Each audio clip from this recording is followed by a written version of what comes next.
नमस्ते बच्चों, कैसे हैं।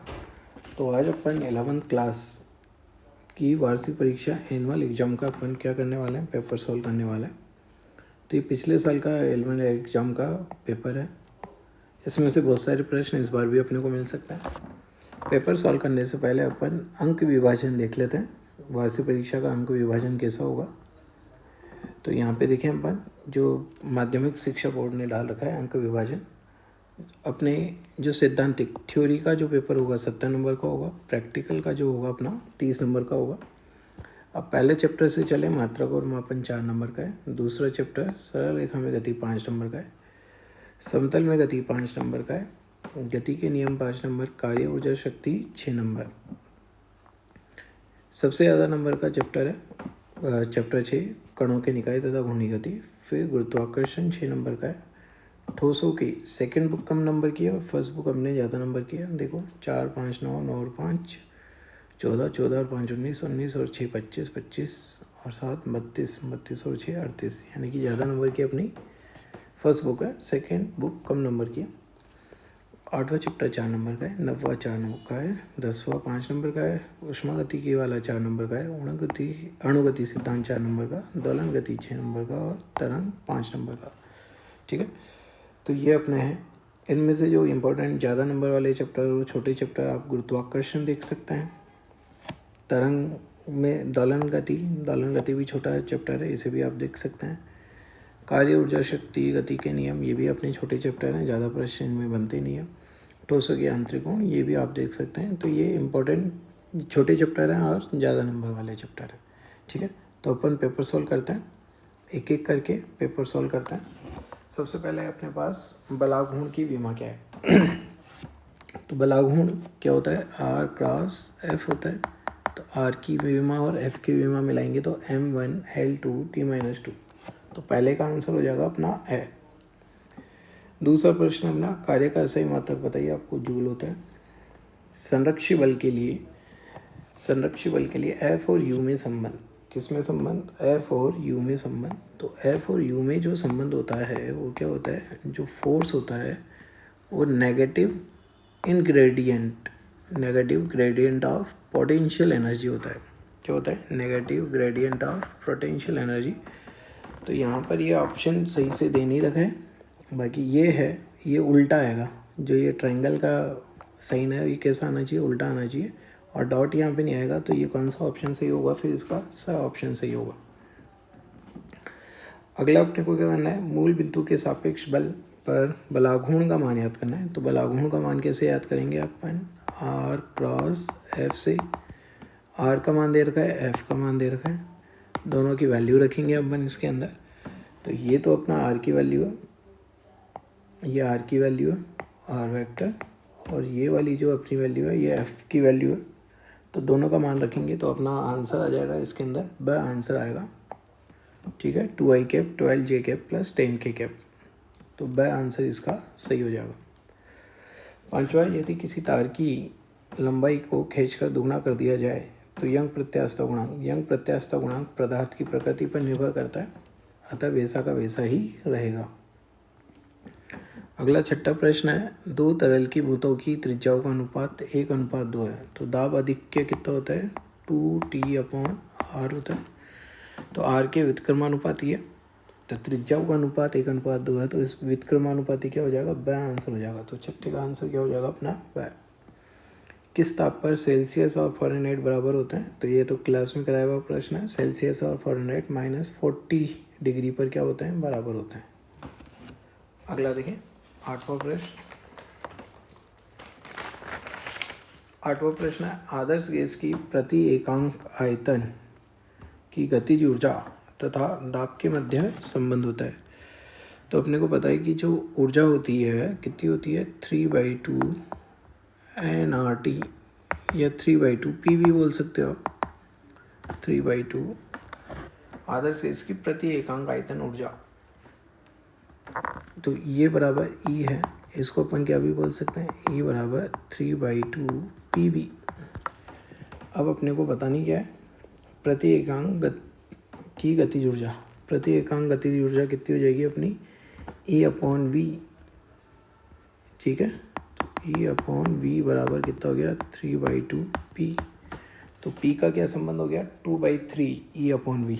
तो क्या आ जाएगा अपने स आंसर आ जाएगा। इसका क्या आंसर आ जाएगा स आंसर आ जाएगा। अगला देखें, यदि किसी सरल लोलक का आवर्तकाल दुगना कर दिया जाए तो उसकी प्रभावी लंबाई दुगना हो जाए तो प्रभावी लंबाई तो 90 में क्या आएगा अपने टी बराबर कितना होता है अपना 2π√L अपॉन जी। लंबाई अपन ने कितनी कर दी, आवर्तकाल दुगना कर दिया तो उसकी लंबाई कितनी हो जाएगी, लंबाई 4 गुना होनी चाहिए तभी आवर्तकाल क्या होगा दुगना होगा, तो 4 गुना।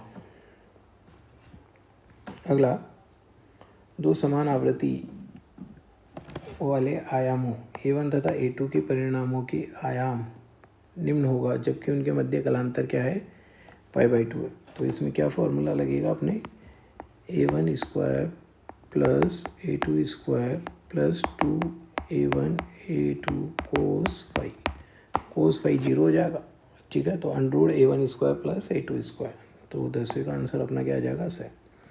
तो अपने 10 प्रश्न तो कैसे थे, एक एक नंबर के प्रश्न थे ऑब्जेक्टिव। अब आगे के 8 प्रश्न अपने रिक्त स्थान है। प्रक्षेप्य गति का पथ क्या होता है परवलयाकार प्रोजेक्टाइल। प्रक्षेप्य गति का जो अपना पथ होता है वो कैसे होता है परवलयाकार प्रोजेक्टाइल।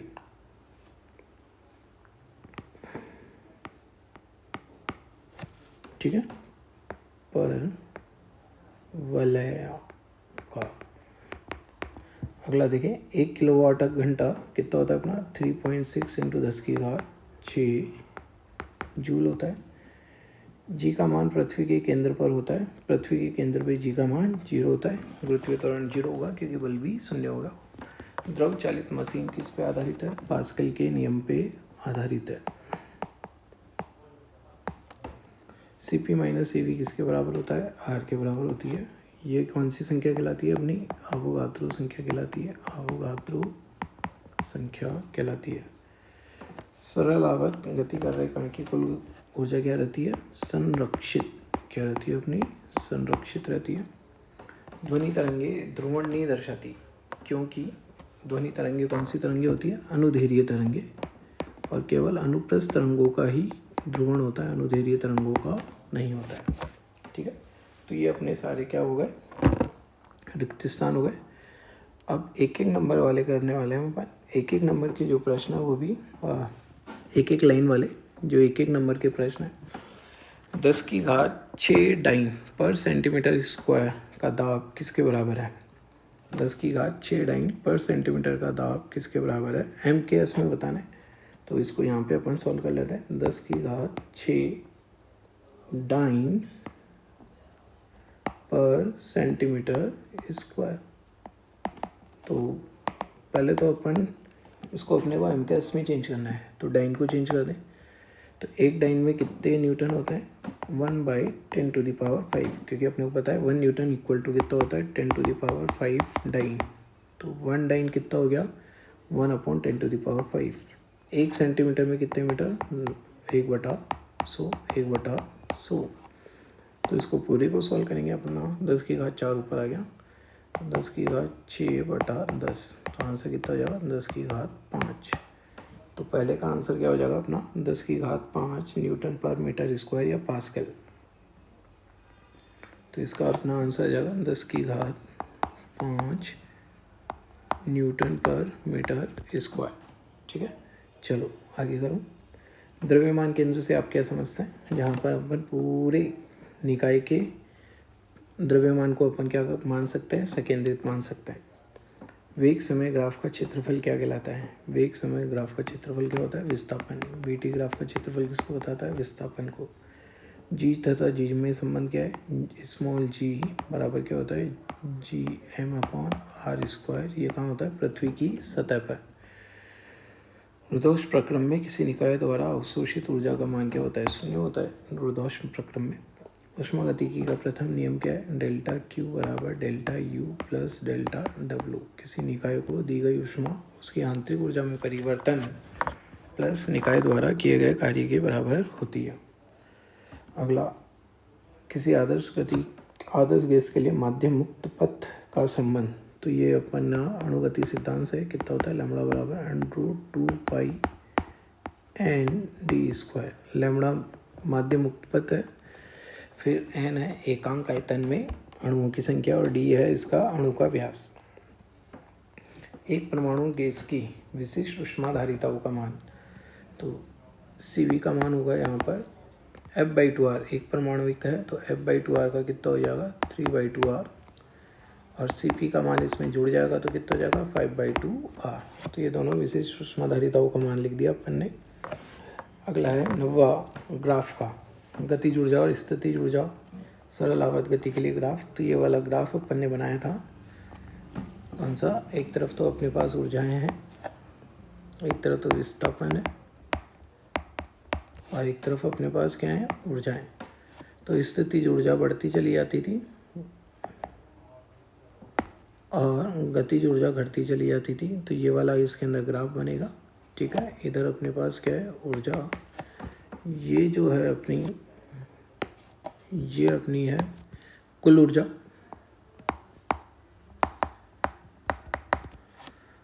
ये अपनी है, ये बढ़ रही है तो स्थितिज ऊर्जा है, और ये जो अपनी है ये घट रही है, ये कौन सी ऊर्जा है, गतिज ऊर्जा। तो ये वाला ग्राफ अपने को इसके अंदर बनाना था। ठीक है, चलो आओ लास्ट क्वेश्चन पे आ जाओ। कलांतर तथा पथांतर में संबंध लिखिए। तो कलांतर और पथांतर में संबंध क्या होता है, जैसे अपन ने पथांतर Δx बराबर कितना हो गया, लैम्बडा अपॉन, पथांतर करना है अपने को लैम्बडा अपॉन 2π इंटू Δφ। जहाँ पे Δx तो क्या है अपना पथांतर और Δφ क्या है कलांतर। तो इन दोनों में क्या हो गया, संबंध हो गया। चौथा प्रश्न करेंगे इसका। चौथा प्रश्न आसान है। तो ये अपने एक नंबर के हो गए। अब 1.5 नंबर के प्रश्न है इसके अंदर, देखते हैं। तो अपने वो बल का मान याद करना है। चौथे में किसका मान याद करना है, बल का। तो बल बराबर क्या हो जाएगा, Δp अपॉन Δt। संवेग में परिवर्तन कितना हो गया, 600 माइनस 150।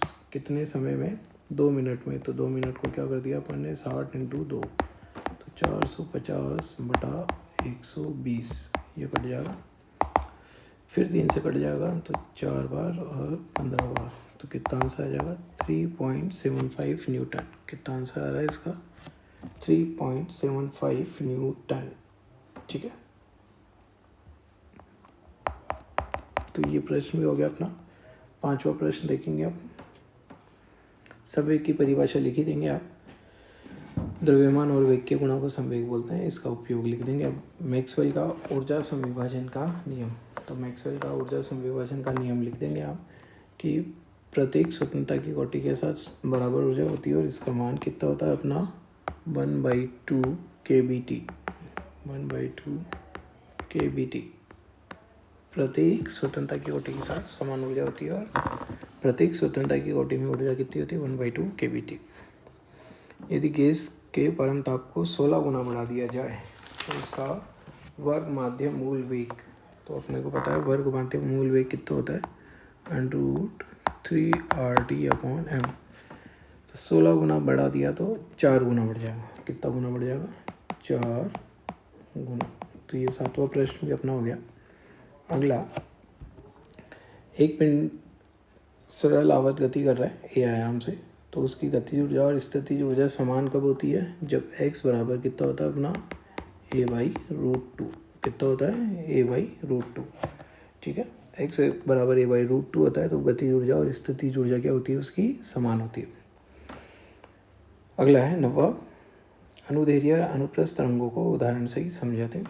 अनुदैर्ध्य तरंगे कौन सी होती है, जिसमें तरंग संचरण की दिशा और कंपन की दिशा समान होती है। अनुप्रस्थ तरंगे जिनमें तरंग संचरण की दिशा और कंपन की दिशा एक दूसरे के लंबवत होती है। चलो, तो ये कर ही लेंगे। गति के द्वितीय समीकरण को आप प्रूव कर लेंगे। कोणीय संवेग संरक्षण का नियम बता ही देंगे। बलागुण शून्य होता है तो कोणीय संवेग संरक्षित रहता है। पृथ्वी सतह से h ऊंचाई पर, तो इसके अंदर आपको कौन सा सूत्र प्रूव करना है, 12 में आएगा अपने G=GH बराबर G×1 - 2h/r। ये वाला सूत्र आपको व्युत्पन्न करना है। आगे देखिए, कार्य का मान बताना है 13वें प्रश्न में। तो कार्य क्या होता है अपना, पीवी ग्राफ का क्षेत्रफल, पीवी ए से बी बिंदु तक लेके जाने में, तो ए से बी बिंदु तक लेके जाने में कितना कार्य करना पड़ेगा, पी डेल्टा वी। पी का मान दे रखा है 5 और डेल्टा वी दे रखा है 7 में से 5 2 को घटाएंगे तो फिर 5 आ गया, 25 जूल आंसर आ जाएगा। इसमें कितना आंसर आ जाएगा, 25 जूल। ठीक है, कितना आंसर आ रहा है, 25 जूल। अगला देखें, एक परमाणविक और द्विपरमाणविक गैसों की स्वतंत्रता की कोटि को समझिए।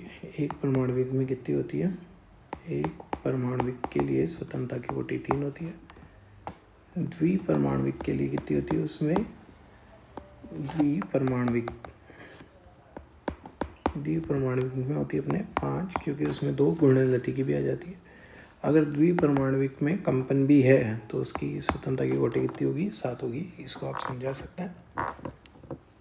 अगला देखें, सर्वलोलक के आवर्तकाल का सूत्र आपको व्युत्पन्न करना है। टी बराबर कितना होता है, 2π√L/g। बॉयल और चार्ल्स का नियम, बॉयल का नियम आप बता ही देंगे। बॉयल का नियम क्या होता है, पी व्युत्क्रमानुपाती क्या होता है, वी होता है। तो ये इसका ग्राफ हो जाएगा। ठीक है, पी व्युत्क्रमानुपाती वी या वी व्युत्क्रमानुपाती पी कौन से तापमान पर, नियत ताप, कौन से ताप पर, नियत। तो ये कौन सा नियम है अपना, बॉयल का नियम है। और चार्ल्स का नियम क्या है अपना, चार्ल्स का नियम जो आयतन होता है तापमान के समानुपाती होता है, कौन से दाब पर, नियत दाब पर। तो V समानुपाती T, ये ऐसा इसका ग्राफ आ जाएगा। और ये कौन से दाब पर, कौन से दाब पे होता है, नियत दाब पर, नियत दाब पर। ये कौन सा नियम अपना, चार्ल्स का नियम। ठीक है, तो ये 16वां प्रश्न भी हो गया। 20 प्रश्न है टोटल, तो 4 प्रश्न और अपने रह गए इसके अंदर, वो अपन देख रहे हैं। तीनों नियम लिखना है, उष्मागतिकी के शून्याङ्की प्रथम और द्वितीय नियम लिखना है अपने को।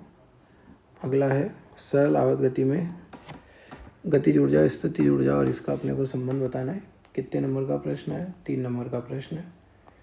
अगला 19वां और 20वां 6 नंबर के, नहीं 19वां 4 नंबर का है, 20वां 6 नंबर का है। तो 19वें को पहले कर लेते हैं। कार्नोट इंजन को समझा देंगे आप, क्या है कार्नोट इंजन, ये क्या करता है, ऊष्मा को किस में कन्वर्ट कर देता है, कार्य में। फिर कार्नो इंजन की दक्षता, ये थोड़ा सा कैलकुलेशन है, इसको अपन करके देख लेते हैं। तो ये अपनी कैलकुलेशन अपने कर लें। कार्नो इंजन की दक्षता, इसको मैं सेलेक्ट कर लेता हूँ एक बार यहाँ पे, फिर अगले उस पर सॉल्व कर देंगे। कॉपी,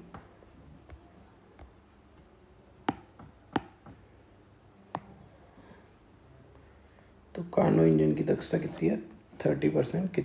क्या होती है अपने कार्नो इंजन की दक्षता, 1 - T2/T1 = 30% को 0.3 लिख सकते हैं अपन। तो T2/T1 कितना हो गया अपने, T2/T1 1 - 0.3 0.7। ठीक है, तो ये अपना आ गया। फिर इसके बाद अपन देख रहे हैं क्या बोला है, 50% बढ़ाया जाए। तो बताइए स्रोत का तापमान कितना बढ़ा है। सिंक का तापमान अपने को दे दिया 300 केल्विन, तो सिंक का तापमान अपने को 300 केल्विन दे रखा है। तो सिंक ओपन T2 सिंक होता है, T1 अपना स्रोत होता है। तो ये तो 300 दे रखा है, 300/T1 कितना दे रखा है अपने को, 0.7। तो स्रोत का अपने को तापमान आ जाएगा प्रारंभिक स्थिति में 300/0.7 यानी कि 3000/7। अब 3000/7 को अपन कैलकुलेशन करेंगे। 3000/7 कैलकुलेशन करने पे अपना आ जाएगा, इसके अंदर है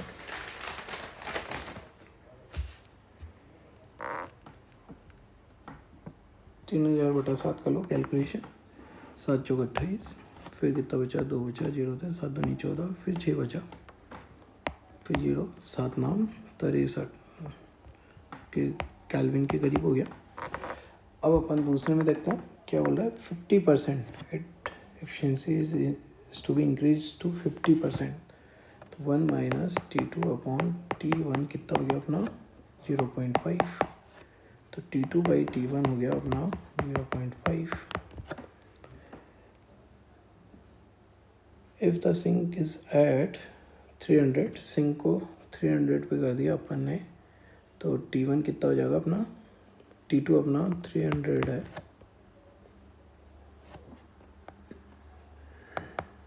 T2 अपना 300 है, 300 बटा T1 इक्वल टू 0.5, तो T1 आ जाएगा इसके अंदर अपना 600 केल्विन।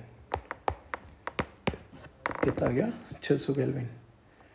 और प्रारंभ में कितना था, 429 केल्विन, तो कितना बढ़ गया अपना, लगभग 171 केल्विन आंसर आ गया इसका, 171 केल्विन। ठीक है, कितना आंसर आ जाएगा अपना, 171 केल्विन। ठीक है, आगे बढ़ते हैं।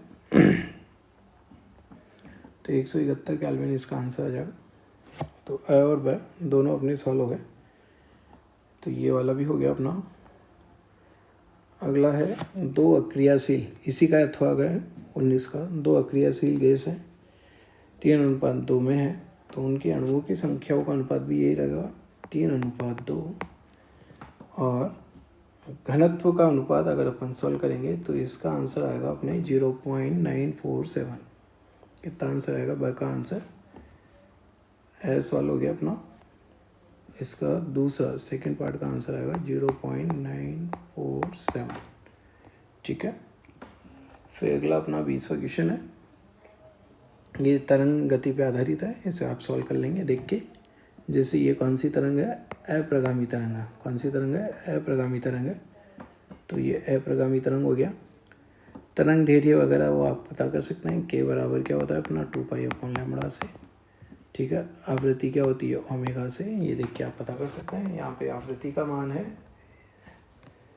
कोणीय आवृत्ति 120 पाई है। ठीक है, आवृत्ति है अपनी 60 हर्ट्ज है। लैम्बडा का मान सॉल्व करेंगे उससे तो कितना आ जाएगा, 3 मीटर आंसर आ जाएगा। और वेग सॉल्व करेंगे तो 180 मीटर प्रति सेकंड इसके अंदर आंसर आएगा। ठीक है, और तनाव भी है इसके अंदर, तो तनाव का आंसर आएगा अपने 648 न्यूटन। तो ये अपने हो गया। अगला इसका सेकंड पार्ट, CO2 गैस में ध्वनि अधिक तीव्र क्यों सुनाई देती है, क्योंकि घनत्व के समानुपाती होती है, और CO2 का घनत्व ज़्यादा होता है, तीव्रता घनत्व के समानुपाती है। कलांतर का मान, लैम्बडा पथांतर है तो कलांतर का मान कितना हो जाएगा, 90 डिग्री हो जाएगा। गैसों में अनुप्रस्थ तरंगे क्यों नहीं होती है, क्योंकि गैसों का जो अपना दृढ़ता गुणांक है वो नहीं होता है उसके अंदर, और वो कंपन भी नहीं कर सकती है, इसलिए इस गैस में अनुप्रस्थ तरंगे उत्पन्न नहीं होती है। लास्ट वाला अपन सॉल्व करेंगे तो इसमें आवर्तकाल अपना आ जाएगा T बराबर, आवर्तकाल आ जाएगा अपने इसके अंदर पाई सेकेंड। कितना आंसर आएगा, पाई सेकेंड। कौन सा फॉर्मूला लगाना है अपने को, A बराबर क्या होता है अपना -ω²x, ओमेगा की वैल्यू कैलकुलेट होगी, इससे आंसर आ जाएगा। तो यहाँ पर ये अपन ने 11th का पेपर कम्प्लीटली सॉल्व किया, इसमें बहुत सारे प्रश्न मिल सकते हैं। ऐसे तो ये जो पेपर था इसमें थोड़े से लास्ट में न्यूमेरिकल ज़्यादा होते हैं, ऐसे जनरली कम आते हैं। तो आप सभी को धन्यवाद, चैनल लाइक और सब्सक्राइब करें, थैंक यू।